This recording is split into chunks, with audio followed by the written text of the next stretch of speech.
وہ اجلاس اور وہ جلسہ پہلے پوسٹ پون کیوں ہو جاتا ہے مجھے معلوم نہیں. ذرا سوچنے کی بات ہے کہ غور کرنے کی بات ہے کہ ابھی مجھے علم نہیں, کینڈیڈیٹس کو علم نہیں. خیر ان کے بھی کینڈیڈیٹ تو تھے, لیکن ان کا پہلے سے ہی پوسٹ پونمنٹ کا اعلان ہو جاتا ہے. ذرا اس پہ بھی غور کرے تو بات تھوڑی سی مطلب ہے کہ سمجھنے کی ضرورت ہے کہ ایسا کیا ہوا. اب یہ ہے, فلڈ تو ملتان میں ہے نہیں. جتنے پولنگ سٹیشنز انہوں نے آئیڈینٹیفائی کیے تھے وہ سب اپنی جگہ پہ برقرار ہیں. میں میڈیا سے درخواست کروں گا, جو پولنگ اسکیم آ چکی ہے آپ ملاحظہ کر لیجیے, جا کے کسی پولنگ اسٹیشن میں پانی کھڑا دیکھیں تو مجھے بتائیے گا, اس کی تصویریں اخباروں میں چھاپ دیجیے گا. اگر وہاں دیواریں گر گئی ہیں یا پانی 3-3 فٹ کھڑا ہے تو آپ ضرور بتائیے گا, نشاندہی کیجیے گا.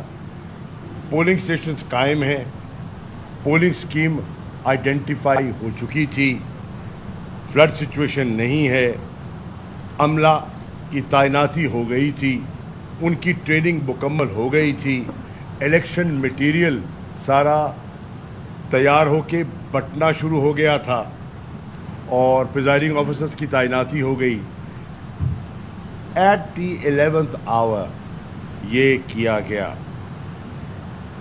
ہمیں یہاں تک الیکشن کمیشن, ہم تو بارہا کہتے آئے ہیں اور یہ ہمارا مسلسل موقف رہا ہے کہ الیکشن کمیشن کی غیر جانبداری پر ہمیں ہمارے تحفظات تھے, ہیں, اور الیکشن کمیشن نے ایک مرتبہ پھر میں سمجھتا ہوں ہمیں مایوس کیا ہے. ایک عورت کرتا چلوں, انہوں نے الیکشن جو پولنگ اسکیم جو انہوں نے اعلان کی اس میں بتا دیا گیا کہ اتنے پولنگ اسٹیشن میں اضافہ ہوا ہے. کوئی 4 پولنگ اسٹیشن بڑھا دیے گئے, کوئی 62 کے قریب بوتھ بڑھا دیے گئے. لاجیکل بات ہے, آبادی بڑھ گئی ہے اور اگر بوتھ بڑھائے ہیں تو لوگوں کی سہولت کے لیے کیا ہے, اس پہ ہمیں کوئی اعتراض نہیں. لیکن جو پولنگ اسکیم پہلے شائع کی الیکشن سے چند دن پہلے, اس میں کئی پولنگ اسٹیشن چینج کر دیے گئے بغیر ہمیں سنے, بغیر ہمیں بتائے. کئی پولنگ اسٹیشن چینج کر دیے گئے. جب ہمارے علم میں آیا, میں نے RO کو درخواست دی کینڈیڈیٹ کی طرف سے کہ جناب یہ پولنگ اسٹیشن چینج کرنے کا جواز کیا ہے, لاجک بتائیے. یہ آپ ہی کی لسٹ ہے نا, یہ آپ ہی نے شائع کی ہے. اور اس کے بعد جب سب کچھ ہو گیا, ہمیں لسٹیں مل گئیں, اب 3 دن پہلے آپ یہ کچھ پولنگ اسٹیشن چینج کر رہے ہیں تو مت کیجئے. یہ وہی پولنگ اسٹیشن ہے جو 2013 میں تھے, یہ وہی پولنگ اسٹیشن ہے جو 2015 میں تھے, یہ وہی پولنگ اسٹیشن ہے جو 2018 میں تھے. اب کیا وجہ ہے, اور یہ وہی لسٹ ہے جو آپ نے انیشلی شائع کی ہے, اب کیا وجہ ہے کہ آپ نے یک لخت یہ کچھ چینجز کر دیے؟ باہر 9 کر دیے گئے, سنوائی نہ ہوئی, ہائی کورٹ گئے, ہائی کورٹ نے آرڈر کیا کہ ان کی درخواست سنی جائے اور 24 گھنٹے کے اندر اس مسئلے کو حل کیا جائے. ہائی کورٹ کی وہ جو فیصلہ تھا وہ بھی الیکشن کمیشن کے سامنے پیش کیا گیا اور کہا گیا دیکھیے ہائی کورٹ بھی یہ ڈائریکشن دے رہی ہے کہ آپ اس کو ریزالو کریں. 2 دن رہ گئے الیکشن کو. انہوں نے کہا یہ ہمیں اختیار ہی نہیں ہے, اب آپ الیکشن کمیشن کے پاس جائیں. اب الیکشن کمیشن کے پاس جائیں, اگلا چھٹی کا روز تھا, تو یعنی کہ جس کو کہتے ہیں نہ ہی سمجھو. بہرحال ہم نے اس کو بھی تسلیم کر لیا کہ کوئی بات نہیں, لوگ پریشان تھے. میں نے ان کو قائل کیا, میں نے کہا گھبراؤ نہیں, اللہ مالک ہے.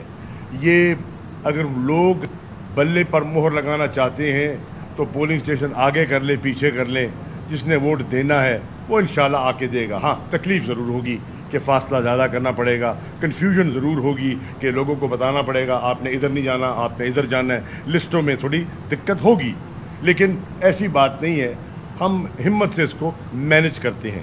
باہر نو یہ بھی آپ کے سامنے ہے. اب میں عرض کرنا چاہتا ہوں کہ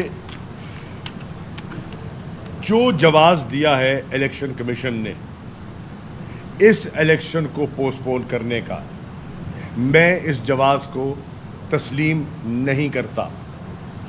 حلقہ 157 کی عوام اس جواز کو تسلیم نہیں کرتی.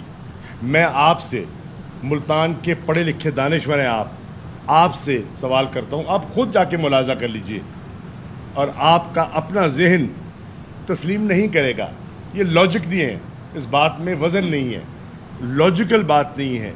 ہاں ایک ہی لاجک ہے, اور وہ ہے سیاسی لاجک. سیاسی لاجک یہ کہتا ہے کہ پی ڈی ایم کے امیدوار بری طرح شکست کھا رہے تھے. آپ اگر چشتیاں جیسے تحصیل ہیڈ کوارٹر کو دیکھیں اور وہاں عمران خان کا آپ جلسہ دیکھیں تو آپ کو اندازہ ہو جائے گا کہ لوگوں کا ذہن کیا بن چکا تھا. کیا چشتیہ میں فلڈ ہے؟ مجھے تو چشتیہ میں بھی فلڈ دکھائی نہیں دے رہا. آج عمران خان کا شیخو پورہ میں جلسہ تھا, ملتان